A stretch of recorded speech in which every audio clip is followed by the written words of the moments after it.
Hola, ¿cómo estás? Yo soy Gabriela Vivanco y esto es Focus, el podcast de la hora, un espacio para entendernos un poco más.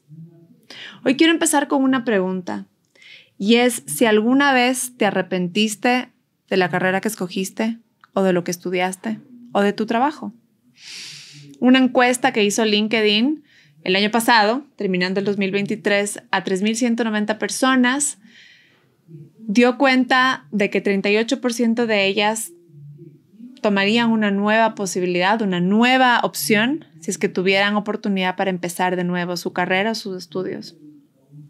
Para eso, hoy tenemos una conversación sobre cuáles son las habilidades y las destrezas que son necesarias, que debes desarrollar cuando estás optando por una carrera universitaria, cuando quieres cambiar de carrera en este mundo tan cambiante, tan rápido y que se mueve con tanta vorágine. Para eso recibimos hoy a Verónica Sauer. Ella tiene una maestría en educación, es coach vocacional y es parte del grupo Connect Career Coaching. Hola Verónica, ¿cómo estás? Muchísimas gracias, Gabriela, por la invitación. Qué gusto tenerte aquí. Queremos empezar con una pregunta súper sencilla, pero que seguro es la base para tomar conciencia sobre este tema. Y es, ¿por qué nos equivocamos en elegir una carrera que realmente nos guste y sobre todo que nos sirva en este mundo tan competitivo?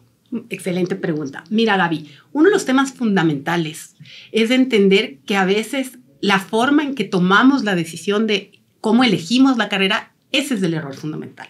Porque ciertamente esta generación va a tener muchos cambios de ocupaciones y de carreras. Entonces, es de cómo abordamos ese primer intento, ¿no? Entonces, a veces tomamos la decisión más guiados por lo que los demás sugieren, no haces realmente ningún proceso previo, estás más vinculado a la universidad, el destino, más que a qué ocupación yo me relaciono más. Es decir, no ponemos nuestro perfil personal primero ante la decisión de en dónde quiero trabajar, qué perfil ocupacional empata conmigo. Entonces, ahí está el problema, creo yo. Esa sensación a veces de después de 10 años de que me cambio, que no me siento bien con una carrera, puede experimentarse y se va a experimentar en esta generación. Es decir, hay tendencias de que vas a cambiar de 10 a 14 veces de ocupación. Entonces, en ese sentido, tenemos que entender que vamos a ser lifelong learners. Es decir, vamos a tener que aprender, irnos puliendo cada vez, sumando mucho más aprendizaje, más conocimiento y que va a haber cambios. Y que la forma en que construimos esos cambios va a determinar que lo veamos como un crecimiento o como un fracaso.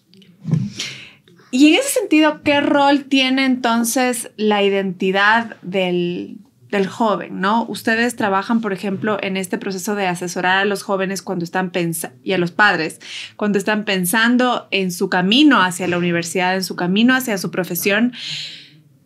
¿En qué momento los jóvenes empiezan a descubrir su identidad, a tener este proceso de autoconocimiento y cómo podemos ayudarles en ese proceso? En ese sentido, cada individuo es único, ¿no? ¿Cuál es el momento ideal? Nos preguntan muchas veces. Pero el momento ideal es cuando el chico quiera. Es decir, cuando el estudiante realmente tiene la necesidad de conocerse mejor, vincularse a ocupaciones primero y después a programas. Ese es el momento ideal. En el mundo perfecto, también, ¿qué nos gustaría? Que los chicos a partir de cuarto curso, es decir, 10º grado, lo hicieran. ¿Por qué? Porque esto es un acompañamiento básicamente a entenderte mejor, cómo funciona el programa. La idea es que tú te conozcas un poco más, que hagas una introspección. Entonces sepas sobre tus habilidades, tus aptitudes, tus fortalezas, entender cómo me ven los demás. Entonces eso te ayuda muchísimo a la hora de vincularte a un perfil ocupacional. Si tú te fijas, por ejemplo, hoy en día, LinkedIn, tú abres un perfil. Es una narrativa de la persona. No es simplemente qué estudió, ni dónde estudió. Es entender quién es la persona en su forma holística. Un tercero ratifica que efectivamente tienes una habilidad y que ha trabajado contigo, que tienes habilidades como trabajo en equipo, etc. Entonces, esa base es la que trabajamos en el programa, es de entender quién eres tú primero. Entonces, en cuarto curso, cuando ya tienes esa inclinación o esa curiosidad de quién soy yo y a dónde me quiero enfocar, ¿qué te permite esto? Te permite de alguna manera que una vez que has terminado el programa, tienes varias opciones de ocupaciones que van contigo. Entonces, en ese verano, tú puedes hacer una pasantía, por ejemplo, que es súper útil a la hora de decidir. Es decir, ¿qué no hacemos? Muy pocos chicos hacen una pasantía previamente a meterse a la universidad, ¿no? Entonces, la idea es que haces un trabajo sombra, digamos, en el verano de cuarto. Muchas veces en el verano de quinto puedes hacer un preuniversitario relacionado justamente a lo que terminan siendo tus 2 o 3 opciones. Entonces, ese es el mundo ideal. ¿Ocurre? No ocurre. No ocurre. ¿Por qué? Porque vemos esta decisión como tan estresante, tanto padres como hijos. Es algo como que no quieres ver, que empujas la pelotita y bueno, ya se aclarará, ya se decidirá. ¿Por qué? Porque es abrumador. Porque sientes de alguna manera que tienes tantas opciones en el mundo de universidades, de carreras, de programas, localmente inclusive. Entonces, como que no quieres realmente enfrentar esa decisión en cuarto curso. Entonces, ¿qué ocurre? Nos pasa que unos entran en cuarto por voluntad porque tienen este deseo, otros entran en quinto, otros entran en sexto, pero lo que es indispensable es la motivación propia. Eso principalmente. Entonces, es más o menos a la edad de los 15 años donde tú dices que el joven va encontrando sus intereses. Y es el uso de que, por ejemplo, se puede hacer a los veranos que no están en clases. Hablas un poco de la desconexión entre lo ideal y la práctica, ¿no? Sí. ¿Qué pasa realmente en la mayoría de los hogares de los veranos que se puede ir cambiando para ayudar a los chicos en este proceso de autoconocimiento para que vayan descubriendo qué les interesa y también qué necesitan ir mejorando para perfilarse? Justamente, mejor. Eso es lo que creo que culturalmente en el Ecuador no trabajamos. Es decir, muy pocos chicos efectivamente trabajan en el verano. O sea, no es tan común. Es decir, acercarte a lo que probablemente es la ocupación de tus sueños y pedir la posibilidad de un trabajo sombra. Es decir, efectivamente, no es que vas a estar remunerado, pero por lo menos sentirte en el ambiente de lo que crees que es una ocupación para ti. Pero ¿cómo se elige este trabajo? Porque hay personas que dicen que, por ejemplo, tampoco me sirve que yo lo haga o que lo haga mi hijo o mi hija, que vaya, por ejemplo, no sé, desenfocado. A servir cafés en un banco. O sea, ¿te sirve o no te sirve? Si es que tu profesión va a ser, por ejemplo, las finanzas o si es que quieres algo en particular, al final del día, ¿cómo puedes saber en qué? Saber en qué y además cómo hacer que esto te sirva y que no simplemente, yo te digo, yo muchos veranos pasé sirviendo cafés, una vez hasta limpiaba baños en la empresa familiar, pero además estaba muy expuesta a las reuniones, por ejemplo. Luego poco a poco fui contestando teléfonos y fui conociendo a la gente en la empresa y me ayudó mucho. No sé qué tanto hoy en día podemos ya ayudar a los chicos a perfilarse y a que esto realmente les pueda servir para su futuro. Efectivamente eso pasa y lo que tú dices, a ver, en ese sentido yo creo que cualquier pasantía es buena. Es decir, cualquier trabajo te ayuda a generar destrezas. O sea, desde el pasar café, es decir, el control de tu cuerpo, el atención al cliente, el de alguna manera manejarte mejor. Entonces, cualquier trabajo, por básico que parezca, siempre te va a ayudar. Es decir, creo que siempre. Ahora, efectivamente creo que es mejor irte enfocando en lo que después va a ser una posibilidad. Por eso es que es importante conocerte mejor, ¿no? Entonces, en la medida que tú exploras de acuerdo a tu personalidad, a tus habilidades, a tus fortalezas, con qué empatas como perfil ocupacional, vas viendo posibilidades para mí. Es decir, efectivamente yo tengo habilidades en este sentido, trabajo en equipo, tengo el interés de saber un poco de finanzas. Entonces vas viendo que hay muchísimos elementos que empatan con perfiles que pueden ser distintos. Finanzas es una opción, también encajo en marketing, también me gustaría saber de ingeniería de alimentos. Entonces vas viendo que, wow, no solamente hay un perfil ocupacional, porque ese es otro tema. Muchas veces tenemos en la cabeza una sola idea. ¿Por qué? Por el negocio de la familia. Entonces, porque es lo único que he visto, en los veranos es la única pasantía en la que he estado. Entonces, el momento que haces un programa así, comienzas a ver posibilidades que no sabías que existen. O sea, básicamente ocupaciones hoy hay nuevas que ni siquiera conocen. Entonces, al conocerlas, por lo menos de manera previa, tú ya puedes ver qué pasantía vas a hacer en el verano. Es decir, ya tienes el nombre. Porque, por ejemplo, si tú le preguntas a un chico de 15 o 16 años, ¿qué hace un actuario? No saben ni siquiera qué es un actuario. Entonces, independientemente de todo, es entender que dentro de la parte, por ejemplo, de finanzas o administración, hay ocupaciones muy interesantes que no conoces. Entonces, puedes ver finanzas, pero puedes ver ser actuario también. Tiene relación. Entonces, ahí comienza el enfoque de por dónde y a dónde hago la pasantía o el trabajo sombra o la entrevista o lo que quiera que me dé más información real de esa ocupación que yo quiero tener. Nos decías hace un rato que las personas que están ahorita pasando por la universidad o empezando su vida profesional cambiarán entre 10 y 14 veces de ocupación, que puede ser incluso de profesión. Ajá. Hay este concepto de la impermanencia en el cual hoy, mucho más que antes, las cosas cambian y cambian muy rápido. Uh-huh. ¿Cómo se llevan estas conversaciones hoy en día que hay donde vemos una estadística que más o menos el 87% de las personas en nuestro país no les gusta su trabajo? ¿Cómo vamos educando para la flexibilidad y para que las personas vayan entendiendo que la impermanencia y este estado de constante cambio va a ser la constante en su vida? Claro. Ahí, por ejemplo, si tú oyes mucho hoy en día, justamente en esto de los perfiles ocupacionales y en la contratación, el tema de habilidades blandas, ¿no es cierto? Entonces, eso es lo que va a determinar nuestro futuro y eso es algo con lo que tenemos que de alguna manera manejarnos. Es decir, entender mis habilidades blandas, cómo pueden permear a diferentes perfiles ocupacionales. ¿Qué son estas habilidades blandas? Exactamente, las que tienen las personas. Es decir, que no son parte de una inteligencia artificial, son propias de la persona. Por ejemplo, el trabajo en equipo, las habilidades interpersonales, la comunicación, la creatividad. Son cosas que la inteligencia artificial no nos puede reemplazar. La resolución de problemas complejos. Entonces, no todos tenemos todas estas habilidades, ¿no es cierto? Pero ciertamente cada individuo tiene algunas. Entonces, no se trata de que tu perfil tenga todas las habilidades del futuro. Se trata de entender cuáles son las más fuertes en mí y cómo estas habilidades pueden acompañarme y ser permeables a varias ocupaciones. Entonces, todo te va a sumar. No lo vas a vivir como un fracaso. O sea, hoy en día el perfil ocupacional, que de alguna manera va cambiando de sectores, aporta. ¿Y aporta en base a qué?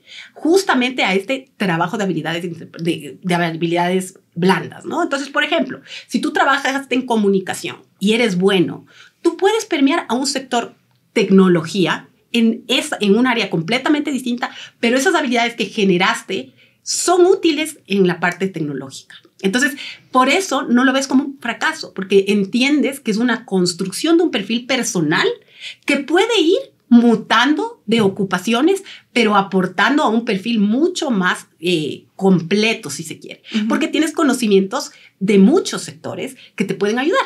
Es por eso, por ejemplo, que ahora, por ejemplo, en la parte de tecnología, uno no pensaría que alguien que estudió arte pueda tener cabida en la parte tecnológica, y la tiene. O sea, por ejemplo, el diseño UX UI tiene un componente de que sea mucho más fácil para ti navegar dentro de una página, ¿no es cierto?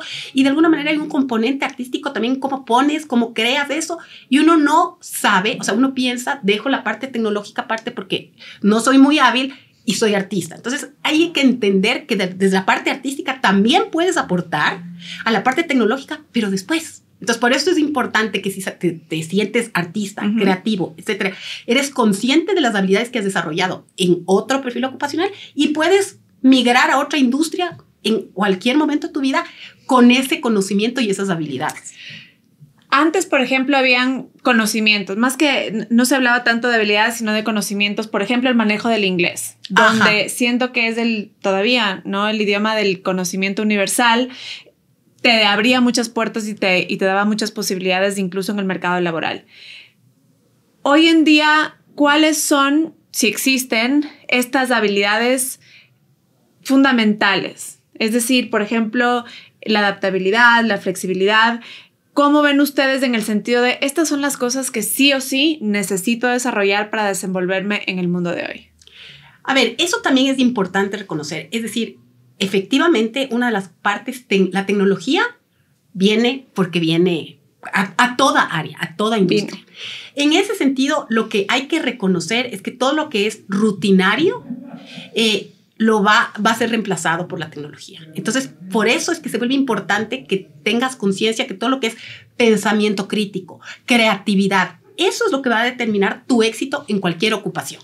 Porque todo lo que un programa de inteligencia artificial puede hacer, la verdad, en realidad va a ser rutinario. Entonces, si tú te vas a apoyar simplemente en una ocupación en la cual es una rutina, ahí es cuando viene el fracaso. Entonces, entender que la parte tecnológica, de hecho, justamente leía una entrevista de un CEO de una empresa de inteligencia artificial que decía, todos vamos a ser programadores de una y otra manera, ¿no? De NVIDIA, de hecho, se llama la compañía. Entonces, él decía, tú le vas a tener que indicar a la inteligencia artificial qué quieres, o sea, qué quieres que te desarrolle. Entonces, lo difícil hoy en día va a ser justamente entender qué quiero desarrollar, qué quiero producir, en qué quiero emprender, cómo guiar a esa tecnología que está a disposición cada vez más fácil para solucionar un problema, para llenar un espacio, para generar un producto. Entonces, hoy en día se vuelve más bien, hoy en día tienes posibilidades de emprender con mucha más facilidad, porque de hecho tienes la posibilidad inclusive de certificarte en programas gratuitos de habilidades específicas que requieres para desarrollar cualquier cosa. Creo que lo que mencionas es fundamental porque desde el punto de vista de la tecnología, que es algo que acompaña a todas las industrias. O sea, hay muy pocos sectores, hay muy pocos aspectos de la vida que ya no pasan por la tecnología, que ya no requieren la tecnología para cualquier tipo de desempeño y tarea. Ahora, antes, hace un par de años, quizá incluso actualmente, se tenía la idea de que lo que había que hacer era aprender a programar. Por ejemplo, las profesiones del futuro, incluso La Hora publicó, me parece que el año pasado, una nota en la cual la demanda de programadores era altísima y hoy, con el desarrollo de la inteligencia artificial, ya no tanto, ¿no? Entonces, hay esta idea de que en realidad lo que hay que hacer es aprender a hablarle a la inteligencia artificial. Aprender a darle órdenes de instrucciones claras para que te sirva y haga lo que tú le pides. Así es. Porque va a ser la inteligencia artificial la que programe las páginas web o programe una app o haga cualquier cosa, como dices tú, rutinaria y más automatizada. ¿Cómo puedo hacer este acercamiento a aprender a hablarle a la inteligencia artificial? Y a los chicos, ¿cómo podemos empezar a inculcarles esta necesidad y dónde pueden encontrar estas herramientas? En ese sentido, cada persona es holística y única, ¿no? Entonces, por eso el enfoque debe ser siempre quién soy yo, qué habilidades son más fuertes en mí y cuáles son los perfiles ocupacionales en los que yo me puedo desarrollar mejor esas habilidades. O sea, en la medida que tú te involucras en justamente un ambiente donde estas habilidades sean necesarias, sean útiles, reconocidas, tú te vuelves mejor, ¿no? Entonces, una vez que tú ya has logrado ese reconocimiento, es cuando realmente puedes instruir mejor a la inteligencia artificial. Porque de alguna manera tienes que tener el conocimiento básico, humano, de cuál va a ser la necesidad del sector en el que estás. Eso no lo puede hacer la inteligencia artificial. Tú tienes que ver la necesidad. Claro. Y la necesidad la puedes solamente ver en la medida que tú estás de alguna manera aportando con tus propias habilidades personales e identificando esas necesidades, esos productos o esas cosas que están pendientes por elaborar o por hacer. Entonces, por eso es que es importantísimo que uno de alguna manera entienda que por encima de las habilidades de la inteligencia artificial estás tú y que tú vas a instruir a esta inteligencia en base a ¿qué? A tus habilidades, a tus capacidades, a tus aptitudes. Entonces, tú vas a guiar eso. Entonces, yo creo que es un poco eso, ¿no? Sí. Entender yo en qué ocupación puedo destacar más y cómo generar innovación en lo que sea que estoy trabajando. Apoyado, ciertamente, de todo lo tecnológico. Eso creo yo la receta del éxito. Vivimos en un sistema educativo que tiene muchísimas falencias. Tiene cosas positivas, pero tiene muchas falencias. Por ejemplo, igual ahora publicó esta última semana los resultados del INEVAL, que es el Instituto de Evaluación Educativa, donde se ve realmente, primero, una brecha muy marcada entre la educación particular y la educación pública en el desempeño estándar de los estudiantes. Hay muchísimas deficiencias, por ejemplo, en el tema del inglés, pero también en general tenemos un sistema educativo que estandariza la enseñanza y también estandariza la calificación y estandariza los reportes. Entonces, hablábamos contigo en la preparación de esta conversación sobre las libretas, la entrega de libretas de calificaciones. y lo que miden. O sea, miden conocimientos de memoria y conocimientos de lógica, con suerte. Y básicamente te explican cómo está tu hijo o tu hija dentro de la masa de estudiantes. ¿Qué conversaciones debo tener yo dentro de casa para explicarle al individuo y hacer que mi hijo o mi hija salga de la masa y logre realmente desarrollarse como individuo para tener estos aspectos fundamentales que lo hacen diferente, ya sea en un proceso de aplicación a la universidad o en el mercado laboral? Sabes que justo leía unas estadísticas en general de que esta generación es la que menos tiempo ha pasado con sus padres, por esta obsesión que tenemos de que el conocimiento es lo que los va a salvar. Entonces, las jornadas escolares son más largas, tienes extracurriculares, tienes clases adicionales para cumplir con los requisitos del colegio, y ahí está el problema. Es decir, porque estás tan en la rueda de adquirir conocimientos y no entender en qué soy bueno. Es decir, ese es el problema que, por ejemplo, tenemos nosotros. Es decir, que de alguna manera ni los padres a veces conocemos realmente a nuestros hijos y ellos menos. Entonces, el autoconocimiento es indispensable en todas las áreas de la vida. ¿Qué pasa? Entonces, ¿qué es importante? De alguna manera, identificar también en tu hijo qué hace bien, pero con tiempo. O sea, esto del tema de cantidad versus calidad es cantidad también. Es decir, creo que hay que abrir las conversaciones a justamente, oye, ¿y qué tal? ¿Qué tal el proyecto de física? ¿Te gustó? ¿Qué te gustó? ¿Qué están haciendo? ¿Qué te resultó difícil del proyecto? O sea, si lo ves motivado en cualquier actividad escolar, preguntarle un poco y efectivamente entender en qué es hábil, más allá de qué sabe.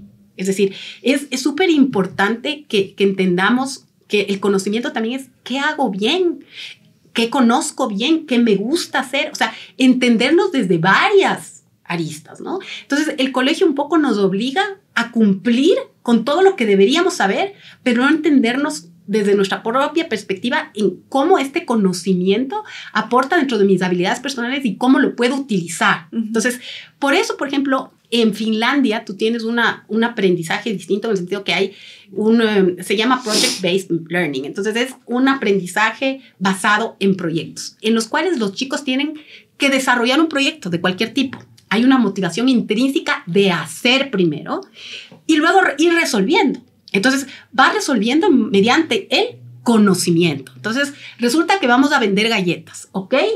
¿Cuántas galletas vamos a vender? ¿Cuánto cuestan los materiales de la galleta? Entonces, comienzas a través de la motivación del hacer a ver, ¿qué tengo que hacer? Usar un Excel, sumar y restar, multiplicar, ver si la harina de 350 gramos cuesta menos. Entonces, a través del hacer, comienzas a darte cuenta que adquieres conocimientos, pero de con otra forma y un aprendizaje distinto. Entonces, comienzas a entender que eres mucho más hábil en el manejo financiero que en la parte de ejecutar la galleta. Comienzas a entender que eres muy bueno comunicándote porque vendiste muy bien la galleta. Entonces, es como un matrimonio entre el hacer y el conocer. Y aquí en el Ecuador tenemos como un divorcio en ese sentido.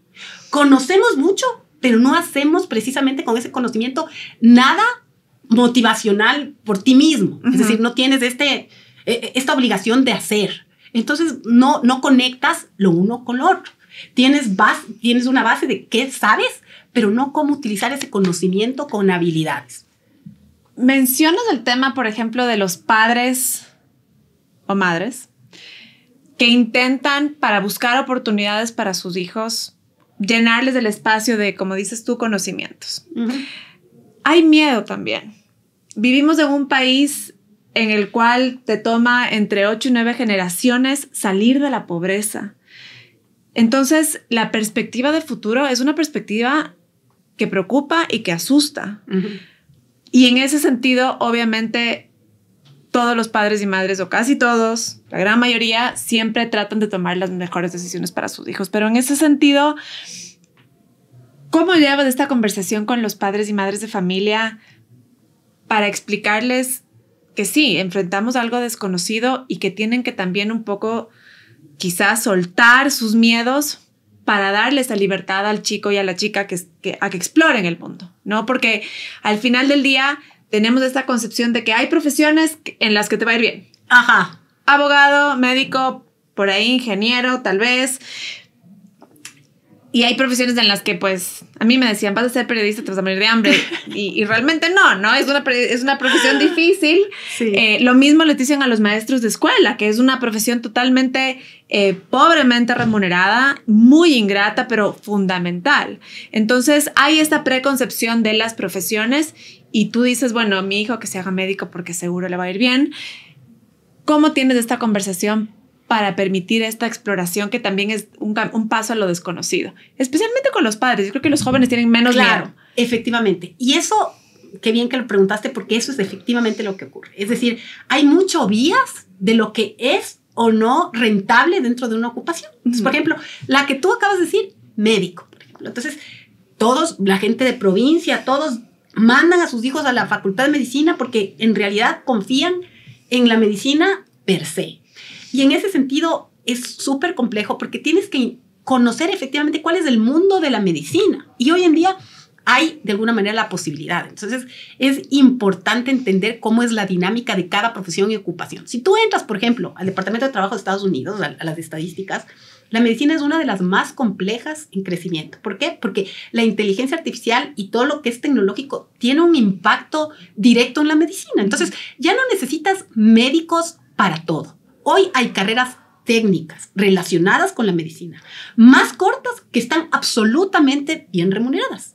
Inclusive, la enfermería, como que hay como una resistencia a la enfermería a veces y tiene una muy buena remuneración en el exterior también. Entonces, es un poco de desconocimiento de que efectivamente si tu hijo tiene estas habilidades, esta vocación, tú ves que tiene la capacidad. Medicina puede ser una opción, pero hay que ser consciente que el crecimiento dentro de por ejemplo, las residencias es muy complejo a veces optar por algunas, la primera que tú quieras. ¿Por qué? Porque depende de los hospitales. Los hospitales son limitados. Las opciones de que se abra, por ejemplo, cirugía cardiológica, a veces hay 1 o 2 cupos y hay 300 chicos que están en espera. Y es una carrera que te puede tomar más de 10 años y resulta que no se te abrió la residencia que tú esperabas. Entonces, eso no quiere decir no me tomo el riesgo, pero sí es importante saber a qué te estás arriesgando. Sí es importante saber que aparte de la medicina hay estas ocupaciones, que por ejemplo la parte de todo lo que es traumatología, de todo el trabajo kinestésico, de fisioterapia, puede ser muy bueno y más técnico, más reducido el tiempo de estudio, bien remunerado. Entonces, es tener el abanico, si tú quieres, de las posibilidades dentro de la medicina que existen y en base a eso tomar tu decisión. Creo que el punto que topas es fundamental. Hoy, por ejemplo, estábamos viendo las estadísticas de una universidad en Ambato, la Universidad Técnica de Ambato, y decía que hay 9,800 aplicantes para 2,500 cupos. Ajá. Y entonces van a haber 7,000 y pico estudiantes que se van a quedar en el aire. Y este punto que topas tú de la una opción, y hay una queja muy grande, ¿no? Obviamente tenemos unos cupos limitados dentro del sistema de universidades en el Ecuador, más aún el sistema público. En algunos casos les toca irse a otras provincias. Son muy pocas las personas que tienen un acceso para ir a estudiar afuera, ¿no es cierto? Pero esta opción de tener carreras técnicas o carreras que no pasan por la universidad. Cuéntanos un poquito cómo es este proceso de explorar. Sí, por ejemplo, las carreras técnicas son una posibilidad maravillosa, que tienen un montón de crecimiento, pero poco conocidas en el Ecuador. También creo que eso, por ejemplo, es un trabajo que deberían hacer las universidades. O sea, un poco trabajar en las personas en el sentido de que efectivamente te desarrollan habilidades al corto plazo que te permiten trabajar de manera directa. Inmediata. Entonces, eso es lo que la gente no conoce, no sabe que existe, sienten que de alguna manera es menos que la universidad y no es menos que la universidad. Es una educación diferente, distinta, basada además para un perfil distinto de persona, porque no todos son académicos, no todos tienen que pasar por un BA. La carrera técnica es mucho más enfocada para las personas que les gusta hacer y de alguna manera ese es su aprendizaje. Entonces, si tú ves, por ejemplo, en términos de crecimiento, las carreras técnicas aquí y en Europa van a crecer un montón porque se necesita gente que haga ciertas cosas que no hay la capacidad, no hay la gente, no. Entonces, eso la gente no lo conoce y le ha tenido miedo de alguna manera a indagar o no ha tenido acceso a conocer, pero hay un montón de oportunidades en la parte técnica que hay, pero que la gente no opta, no las conoce. Y por otro lado, también sí creo que aquí en el Ecuador nos falta desarrollar programas tecnológicos, realmente carreras técnicas bien puestas, bien desarrolladas, bien conocidas, bien mercadeadas, para que la gente confíe un poco más. ¿Existe un componente de género quizá en este tema de cómo se escogen las carreras y cómo se va perfilando las habilidades? Por ejemplo, hasta hace muy pocos años se creía que el cerebro de la mujer no era tan bueno para las matemáticas y las ciencias, y luego se dieron cuenta que en realidad la posibilidad más grande era que la forma en la que se había desarrollado el método de enseñanza de matemáticas y ciencias estaba hecha por hombres y realmente con temas muy puntuales de cómo funciona el cerebro de los hombres, que en algunos casos sí tiene otra forma de pensar, ¿no es cierto? La lógica quizá es un poco distinta, los códigos, los profesores eran siempre hombres, y luego se fueron desarrollando programas, hay colegios y universidades que tienen programas de ciencias y matemáticas enfocados para las niñas. ¿Cómo ves tú, por ejemplo, en tu experiencia de ver chicos en los últimos años del bachillerato, el desarrollo de estas habilidades y destrezas en matemáticas y ciencias con respecto al género de los estudiantes? A ver, yo no creo que es un tema de habilidades cognitivas. Ajá, es decir, sí. Los dos tienen la misma potencialidad, ciertamente, de desarrollar cualquier habilidad. El tema tiene un bagaje cultural, es decir, la mujer en cierto sentido no ha tenido tanto acceso o de alguna manera no se ha sentido motivada tradicionalmente a las áreas de ingeniería, pero más por un tema cultural, no de habilidad en la parte matemática. Por otro lado, hoy en día hay, de hecho, colegios solo de mujeres, solo de niños, que tienen este enfoque de efectivamente académico. Y la realidad de la separación no es por la parte cognitiva, sino más bien porque, por ejemplo, en la parte de la adolescencia, la presencia del otro hace que de alguna manera no te conectes al contenido. Entonces, es más por ahí. Es decir, si tú quieres explotar el conocimiento únicamente, puede ser más manejable un grupo solo de hombres y solo de mujeres, sobre todo en cierta edad. Sin embargo, por ejemplo, desde mi perspectiva personal, yo creo que eso es equivocado. Es decir, yo creo que más allá del conocimiento matemático, tú tienes que, de manera temprana, siempre manejar esos dos aspectos. La distracción que representa manejar los dos géneros en una clase, el saber preguntar, aunque el contenido sea fuerte. Es decir, no solamente por este contenido y este conocimiento, limitar a los chicos en un área escolar solamente para que se sientan más cómodos para ese conocimiento. Creo que es mucho más valioso ese manejo. Es decir, a pesar de todo, a pesar de la distracción, concentrarme en el aprendizaje de las dos cosas. Es decir, creo que eso es ideal. Sí, y también esta conversación con los padres es válida desde el punto, y los chicos, es desde el punto de vista de que no porque algo me resulta difícil quiere decir que no soy bueno para esto. Así es. Entonces, por ejemplo, yo tenía una conversación con una de mis hijas el otro día y me decía, es que yo soy mala para las matemáticas, y le decía, ¿eres mala o es difícil? Porque hay otras cosas que le resultan más fáciles y quizá es ahí donde vamos a trabajar un poquito más para que te resulte más fácil, le caches y disfrutes un poco más. Entonces, esta preconcepción de soy malo en esto, entonces no lo topo, ¿es válida o...? No, para nada. Yo pienso, porque, por ejemplo, particularmente en la matemática, puedes tener una didáctica que no funciona para tu hijo. Entonces, independientemente de eso, o sea, creo que eso es otra cosa que tenemos que desarrollar, tanto padres como hijos. No te puedes quedar con una etiqueta. Y, por ejemplo, dentro del programa, nosotros también hacemos una diferenciación. Creo que ciertamente sí tienes que reconocer que de arranque tienes cosas que en la que no eres hábil, porque tampoco pretender que eres hábil en todo, ¿no? Entonces, tú puedes tener el día de hoy una habilidad baja en matemáticas y reconocerla, y está bien. Sin embargo, sientes que te motivaría las finanzas, porque sí, o sea, porque, ok. Entonces, es entender, hoy yo tengo esa habilidad baja, sin embargo, voy a trabajarla. Es decir, no limitarme porque la tenga baja, sino entender que va a ser un desafío esa parte. Entonces, no ponerte una etiqueta de soy malo, sino todo lo contrario, entender, de arranque no tengo esa habilidad. ¿Por qué? porque quizá tuve una didáctica mal hecha, porque de pronto no he tenido el tiempo, quizá necesito una clase. Encontrar la solución dentro de esa situación que tienes, pero entender también si te motiva o no, porque efectivamente, si es algo que no te motiva, porque no es tu naturaleza, también entenderlo. Es decir, si vas a estar haciendo clases de matemáticas sin motivación alguna de por qué lo estoy haciendo, ese es el problema, ¿no? O sea, entender por qué estoy haciendo lo que estoy haciendo. ¿Me motiva? ¿No me motiva? Esas son las definiciones más importantes en ese sentido. El servicio que dan ustedes, y un poco para explicar, ¿no es cierto?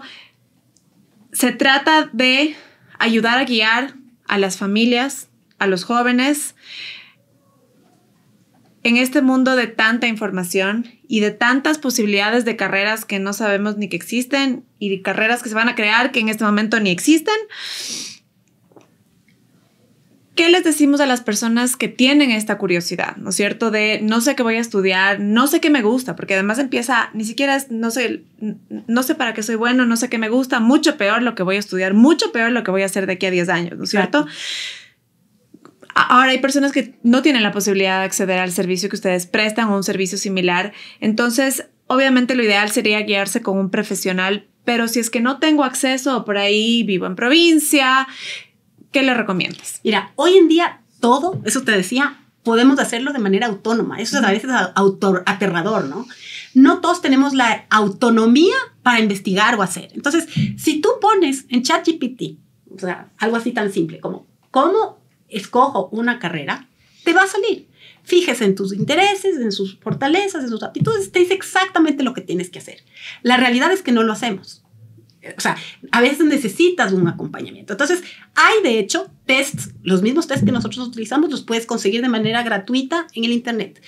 Igual, test de inteligencia de manera gratuita en el internet. Revisar todos los programas que nosotros tenemos, los puedes revisar de manera directa en las universidades. Uh-huh.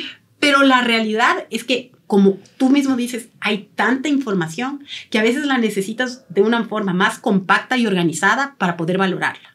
Entonces, el programa no es que te va a decir qué hacer, te acompaña en la forma en que la presentas la información para tú mismo generar tus argumentos y poder de alguna manera determinar qué es lo mejor para mí. Uh-huh. Pero la idea en realidad es que, ¿para quién es el servicio? ¿Para el padre o para el hijo?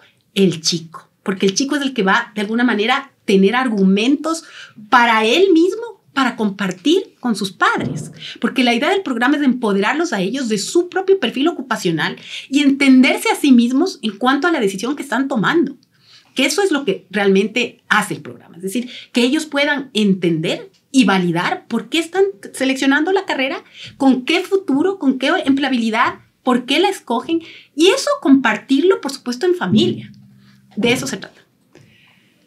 Hablas de habilidades, destrezas, también hay un componente de conocimiento. Uh-huh.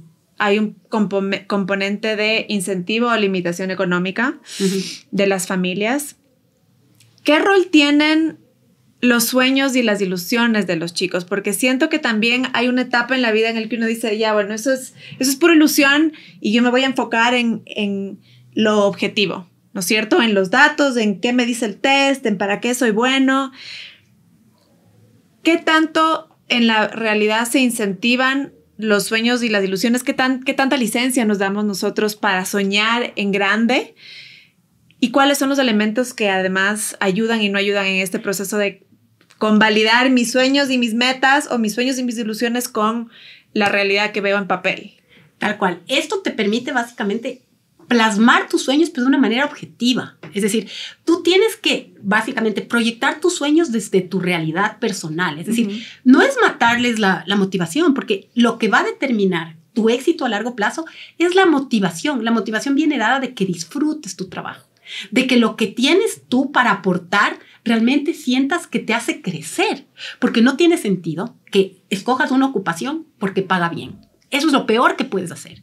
Lo que tienes que hacer es quitar el factor económico, ponerte a ti primero. Para ponerte a ti primero tus sueños, efectivamente, mis sueños, ¿cuál es? ¿Qué ocupación? ¿Qué tanto? ¿Cuáles son mis sueños, efectivamente? ¿Qué quiero? ¿Qué ocupaciones?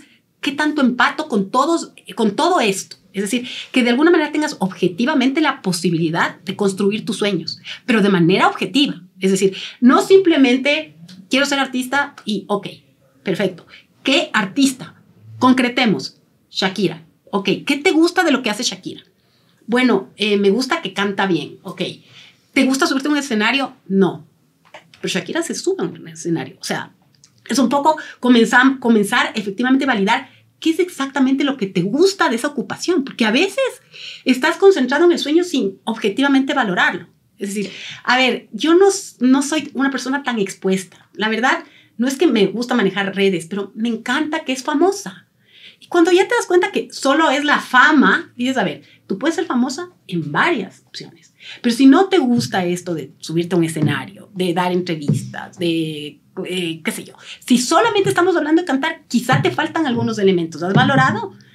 O sea, el sueño implica abrir unas puertas, pero cerrar otras. Entonces, entender ese sueño que piensas tener, ¿qué tanto empata con lo que realmente quiero? O sea, porque esa idea de que haz lo que te gusta y no trabajajas un día en tu vida, no es real. Sí. No es real. Entonces, justamente ¿cómo se aterriza eso? El rato, por ejemplo, y es chistoso, una de las partes que es increíble, les dices a los chicos, ok, soy el genio de la lámpara maravillosa. No te preocupes por nada. Te concedo la ocupación de tus sueños. ¿Qué quieres? Blanco. Blanco. Porque siempre estás pensando en la limitación, el por qué no puedo, no el qué puedo hacer. Entonces, independientemente, y tal cual, el rato que tú les dices, te salen con Shakira. ¿Qué te gusta específicamente de Shakira? ¿Qué es famosa? ¿Nada más? No, nada más. Pero, a ver, cuéntame un poco. ¿Manejas redes sociales? ¿Te gusta estar ¿Cómo manejas tu perfil en redes? No mucho, yo soy un poco privado. Bueno, Shakira tiene su vida expuesta en toda la red, su vida personal. ¿Cómo te sientes en relación a eso? No. O sea, tampoco que sepan toda mi vida personal. Esa parte creo que sería desgastante. Ok. ¿Qué tanto participas tú, por ejemplo, en las actividades de colegio de hablar en público? No mucho. El rato que te das cuenta el costo de ese sueño, a veces echas para atrás. Es decir, es entender desde la apertura total del qué quiero. El rato que comienzas a desmenuzar qué tengo que hacer para llegar ahí, comienzas a decir, la verdad es que no creo que quiero eso. Quiero otra cosa relacionada, quizás music business, que es más el tema del negocio de la música y el entretenimiento. Y te vas dando cuenta que no es Shakira lo que tú quieres, sino la parte de administrar un artista que te llama la atención. Y en ese sentido, quizá a veces hay una desconexión entre las metas, los sueños y las ilusiones del joven y las metas de la familia. Entonces hay en este país, como en muchos, un gran porcentaje de empresas familiares y negocios familiares que la familia tiene pues esta ilusión de ir perpetuando en el legado familiar. ¿Qué se hace con un chico que no se alinea, por ejemplo, el interés de la empresa familiar?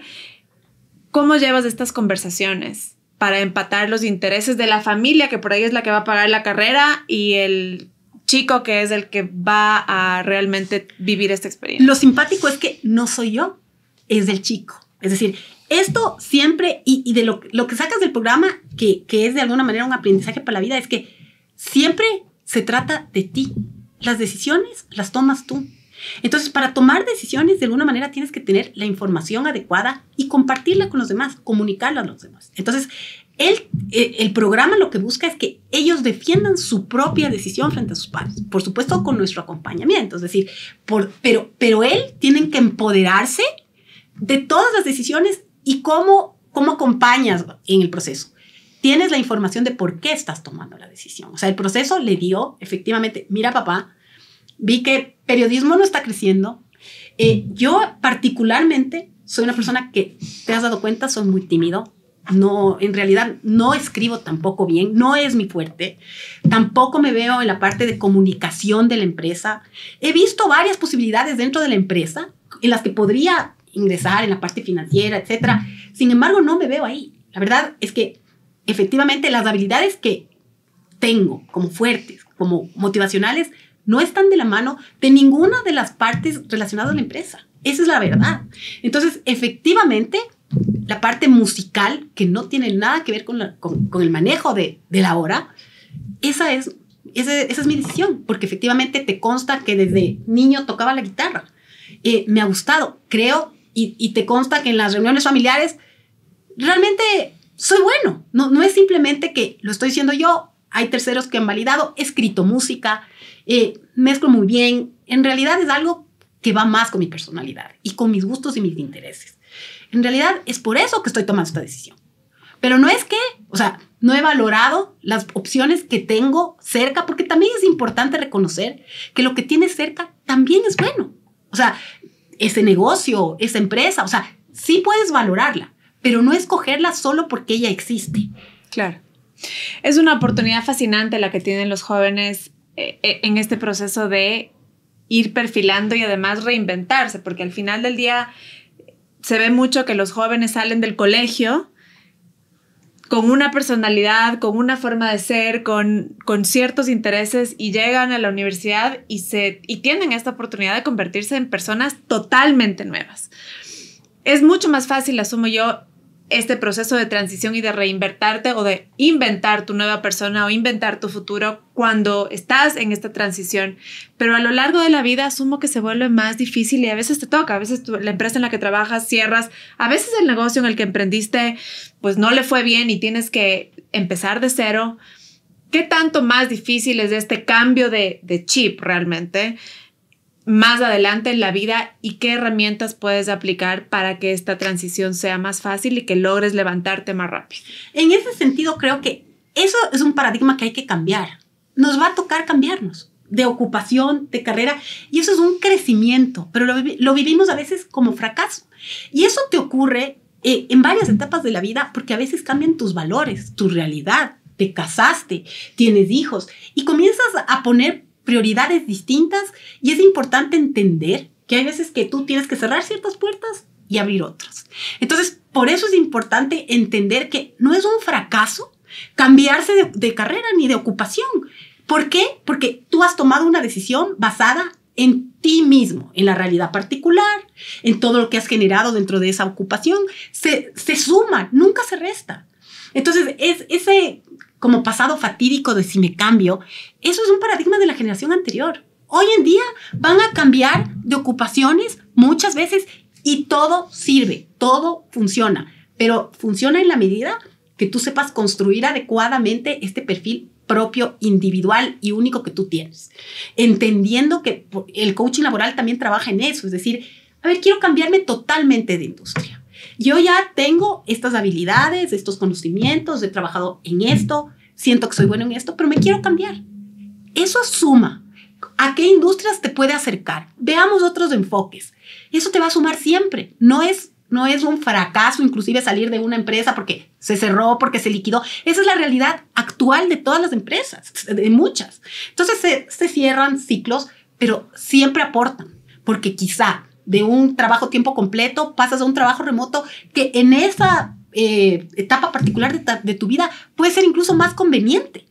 Entonces, hoy en día eso creo que es una construcción, simplemente. No es un fracaso el hecho de cambiar de ocupación, de sector, más bien habla de tu adaptabilidad y flexibilidad, de alguna manera, facilidad, flexibilidad para adaptarte a nuevos retos, sumar más conocimientos. Eso va a ser más necesario. Y eso es algo que hoy en día las empresas también reconocen y ven. A eso iba. Hablas tú de, además, perseguir tus propios intereses. Ajá. Entonces, creo que ahora más que antes hay chicos que cada vez más optan por carreras poco tradicionales, ¿no? Entonces, hay universidades en Inglaterra como Oxford, como Cambridge, donde hay carreras de estudio muy cotizadas como geografía, por ejemplo. Otras como literatura, no sé, barroca o alguna cosa así, muy poco tradicional, donde uno dice, bueno, pero ¿qué va a hacer con esto? Ajá. Ahora, estos chicos van luego, por ejemplo, a estudiar Derecho, van a obtener trabajos en banca de inversión, en consultorías y tienen carreras muy exitosas con una base académica poco tradicional. Pero las empresas realmente están tan abiertas todavía en este momento a recibir ese tipo de candidatos para trabajos que requieren tradicionalmente carreras un poco más convencionales. Yo creo que en el Ecuador falta eso, particularmente. Si por ejemplo, el primer ministro canadiense estudió literatura y uno dice, literatura y matemáticas, primer ministro, creo que hay una apertura, sobre todo en Europa, en Estados Unidos, en Canadá, de esto, de entender que te da mucho más allá estas carreras que parecerían no tienen futuro. Pero acá sí creo que falta. O sea, en el Ecuador nos falta ese trabajo de parte de la parte de alguna manera de las empresas de empleabilidad. Sí cuesta, eso hay que admitirlo. Creo que nos falta, que eso no está ocurriendo. Pero creo que hay algo que trabajar en ese sentido. Es decir, yo no creo que está bien, o sea, creo que esa es nuestra lucha, que un chico entre solamente a business porque va a tener empleo, porque no es así. Sí, a negocios porque no es así. Lo que él tiene que entender es quién soy yo y efectivamente dónde, en qué programa mis habilidades van a ser más reconocidas, más visibles y de alguna manera a qué me empatan. Entonces, en tema de geografía, hay chicos que, por ejemplo, no son muy académicos y nos pasó que no me gusta nada, la verdad no, en el colegio lo único que me gustaba es geografía. Y uno dice, ¿qué haces con geografía, verdad? Me gustan los videojuegos y geografía. Y uno pensaría, no hay solución. Bueno, hay una carrera técnica que se llama técnico en georreferenciación. ¿Qué hace un técnico en georreferenciación? Es los que buscan, es un programa efectivamente que dentro del mapa ubica los lugares. Entonces hoy día tú pones en el Google Maps, icon, team, es alguien que está detrás de ese, que sabe manejar un plano, que sabe geografía y que efectivamente coloca. Entonces, efectivamente, si el chico no veía esa posibilidad y le matabas el sueño antes de hora, no la veía. Y efectivamente iba a estar como el 87% de las personas condenado a que estoy en negocios porque finalmente eso es lo que pensé que me iba a dar dinero. Nunca vi cosas que realmente me gustaban y cómo conectarlas en los perfiles ocupacionales que hoy existen. Esa guía de empatar lo que te gusta, lo que sabes, para lo que eres bueno, tus sueños, ¿se da en los colegios hoy en día o es un servicio que dan las universidades o aquí realmente es algo que todavía está en el campo privado, por decirlo así? O sea, las universidades tienen, pero obviamente en la parte vocacional es de alguna manera en grupo, es decir, ofrecen de alguna manera charlas de profesionales, de los profesores, pero más informativa en cuanto a lo que involucra el programa que están vendiendo. Okay. Pero no uno a uno. Entonces, a veces este acompañamiento requiere que seas individual, porque eres un personaje único, de gustos únicos, de deseos únicos, de fortalezas únicas. Entonces, la idea sí es un acompañamiento a ti mismo frente a tu propio perfil. En las conversaciones que tienes con las familias y los estudiantes, ¿se topa el tema, por ejemplo, de la mujer cuando, en el caso de que te cases y tengas hijos y cómo va a afectar esto a tu profesión y a tu perfil? ¿O eso es algo que hoy en día es mala palabra? Sabes que eso, por ejemplo, yo me cuestiono y me preocupa. Porque, por ejemplo, sí es importante que las mujeres tengamos, o sea, nos atrevamos a decir que es importante para nosotros, independiente de la ocupación. O sea, que puedas de alguna manera saber cuáles son tus valores personales. Y eso te permite de alguna manera cerrar puertas y entender que quizá vas a cambiar de ocupación por beneficio de la familia, por tener tiempo con tus hijos, porque quieres hacerlo. Porque quieres hacerlo, porque es tu voluntad y esa pausa siempre va a sumar. No vivir con la culpa de que como me quedé en la casa 4 años, se acabó la economía familiar. Fíjate que es algo que me parece fundamental. Cuando yo yo pasé por la universidad hace unos 25 años, 20, no sé ni cuántos. Y es un punto que yo nunca me planteé y nunca nadie me planteó. Y cuando pues a lo largo de la vida yo tuve hijos, me casé y tomé decisiones con respecto a mi carrera profesional, como dices tú, hay un gran elemento de culpa, pero además un elemento de sorpresa de no me imaginé que yo iba a estar en esta disyuntiva porque yo crecí pensando que uno lo podía todo en las 24 horas del día y uno puede todo lo que quiere y puede, pero no necesariamente tienes todo el tiempo para hacer todo lo que te planteas. Y por eso te pregunto, si es que hoy en día ¿es una conversación que la tienen las familias? Totalmente. ¿O es un tema de que la mujer la puede todo y ahí luego tú verás? Pero eso es un error. La mujer no lo puede todo y nadie puede todo. Que tú hayas hecho todo bien no significa que las cosas van a salir bien. pueden salir mal, pero no significa que te equivocaste en la decisión que tomaste. O vas a hacer sacrificios que luego Hiciste te valen la pena. sacrificios que en ese momento tenías que hacer. Que las cosas no resultaron, no significa que te equivocaste en el momento que tomaste la decisión. Porque pusiste primero lo que tú querías, que siempre está bien. Sí. Es decir, el problema de la culpa es no entender por qué tomaste la decisión en el momento que tomaste la decisión. Y yo no creo hay que es culpas. una incoherencia entre lo que quieres y la realidad. O sea, creo que cuando no empatas las dos cosas y tienes como esos sentimientos encontrados es cuando te genera ese sentimiento de, no sé si es culpa, a veces frustración por tomar la una decisión o la otra. O sea, ya sea por priorizar tu familia en ese momento o la carrera. Las dos son válidas, pero creo que es una conversación que hay que tener. Y no Claro, sé si la están teniendo la tenemos hoy en día. porque, por ejemplo, o sea, me pasa mucho que las niñas sienten, o las chicas, que, por ejemplo, poner en mis valores personales la familia implica que no es moderno, que de alguna manera yo no voy a dar el paso si en mi matrimonio tengo que ceder mi parte profesional, por ejemplo. Y eso es un problema, porque efectivamente, aunque tú des todo de sí en la parte profesional, el desenlace puede no ser el que esperabas. O sea, algo Muchas veces. Muchas veces. Es distinto. Entonces, tú no puedes ver, a veces cuando las cosas no salen bien, qué habría pasado sí. Y vives con una culpa que no te corresponde porque igual el desenlace pudo haber sido equivocado aunque hubieses tomado la otra decisión.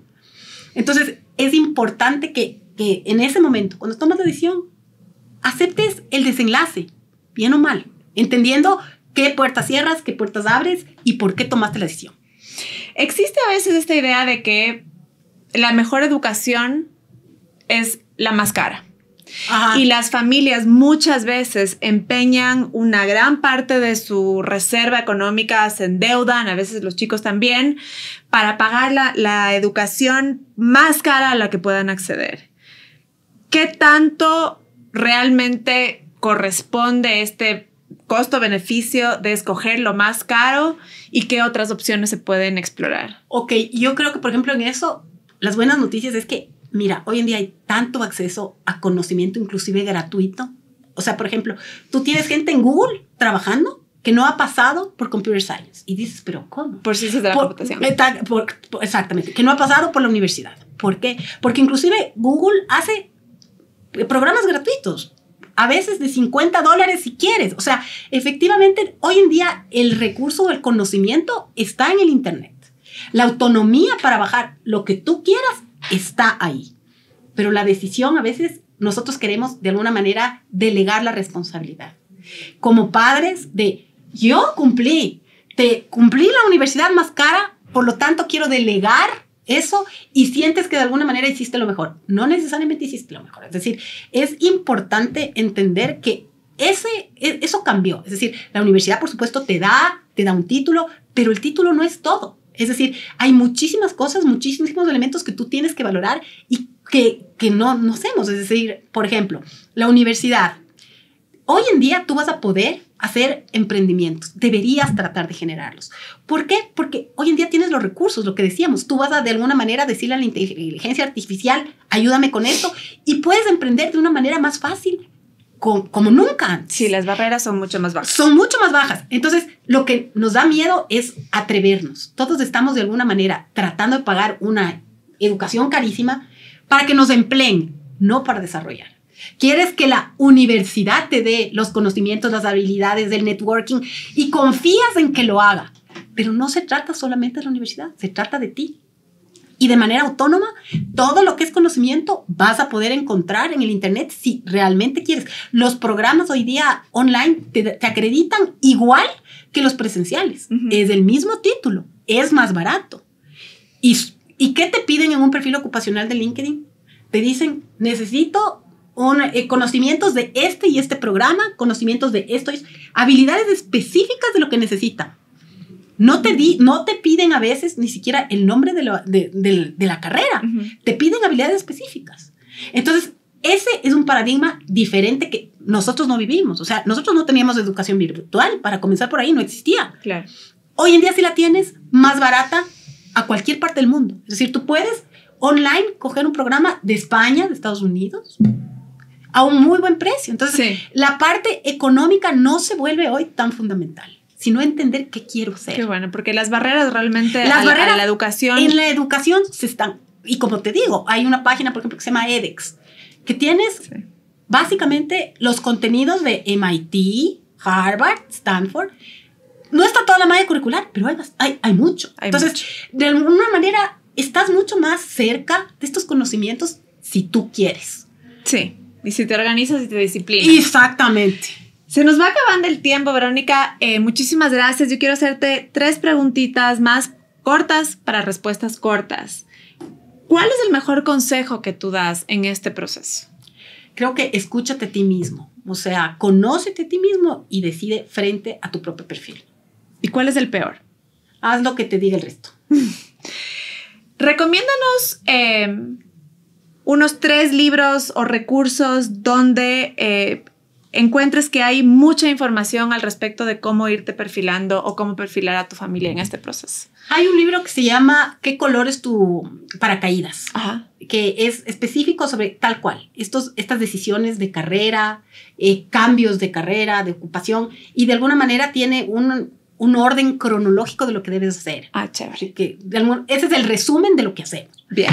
De ahí otro que me encanta que se llama La Buena Suerte, de Alex Rovira, y es un libro que habla de la suerte, pero no la suerte azarosa, es decir, hay este componente que nosotros somos deterministas, ¿no? Es que qué mala suerte, es que a mí nunca me salen las cosas. Y él dice que la suerte se construye. O sea, que una vez que tú de alguna manera construyes con tus hábitos, con tu perseverancia, con tus decisiones, la suerte simplemente es una oportunidad. Entonces, la suerte no es azarosa, es la que construyes. Después del tercero, se llama Hábitos Atómicos. Entonces, ese libro también me encanta porque de alguna manera te dice cómo cosas pequeñas pueden significar muchísimos cambios. Es decir, cambios en tu rutina diaria pueden tener un impacto gigante a largo plazo en tu éxito profesional. Gracias, Verónica. Y para terminar, cuéntanos un poco dónde les encontramos, dónde podemos consumir, si es que alguien tiene curiosidad de acceder a tu servicio, a la información que ustedes producen, dónde les pueden encontrar. Tenemos la página de internet, la www.connectcoaching.co. Ya. Tenemos en Instagram, Connect Coaching, en Facebook, en TikTok, en todas las redes. Ya, chévere. Muchísimas gracias. Te agradezco por el tiempo y por compartir tus conocimientos. No, gracias a ti, Gabriela. Un gusto. A ti que nos escuchas por Spotify, que nos miras por YouTube, te agradecemos siempre por permitirnos caminar contigo. Esperamos que compartas, que te guste, que comentes y nos vemos en una próxima ocasión. Chao.